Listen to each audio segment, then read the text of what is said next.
বিশ্বাস করেন ভাই, লিবিয়া দিয়ে যেসব ছেলেরা ইটালি যায় এরা বেশিরভাগই খারাপ। সবাইকে বলতেছি না, বেশিরভাগ। যখন নাকি প্রথম প্রথম লিবিয়া থাকে তখন খুব আল্লাহ আল্লাহ করে।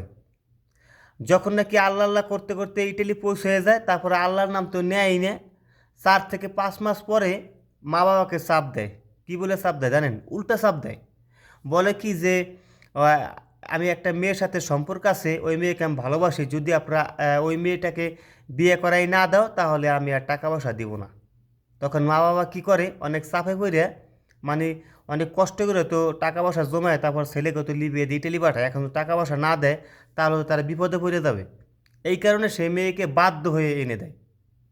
দেখুন, এই যে যে ঘটনা ঘটাইলো, বড় ভাই ছোট ভাইকে একেবারে দুনিয়া থেকে শেষ করে দিল, নিজেও কিন্তু শেষ হয়ে গেল, পুরো পরিবারটা ধ্বংস করে দিল। ওর যে মা বাপ সারা জীবন কান্না করতে করতে তাদের জীবনটা যাবে, মানে এক কথা তাদের সুখ শান্তি সব শেষ, সামান্য 2 থেকে 3 সেকেন্ডের একটা রাগের কারণে। ভাই, যারা প্রবাসে থাকেন তাদেরকে আমি বলবো, দেখুন আপনারা কিন্তু অনেক কষ্ট করেন। এই কষ্ট করেন শুধুমাত্র দেশে যে পরিবারটা আছে তাদেরকে তাদের মুখে হাসি ফোটানোর জন্য। তাই অবশ্যই বলবো, আপনারা এই ধরনের জঘন্য কাম করবেন না। কাজ করেন, দেশে টাকা পাঠান, দেশে ভালো হইলে আপনারা ভালো হইতে পারবেন। পরবর্তীতে দেশে যদি সব কিছু ঠিকঠাক থাকে তারপর দেশে এসে মা বাবাকে নিয়ে বিয়ে শাদী করে তারপর সুখে শান্তিতে দিন কাটান।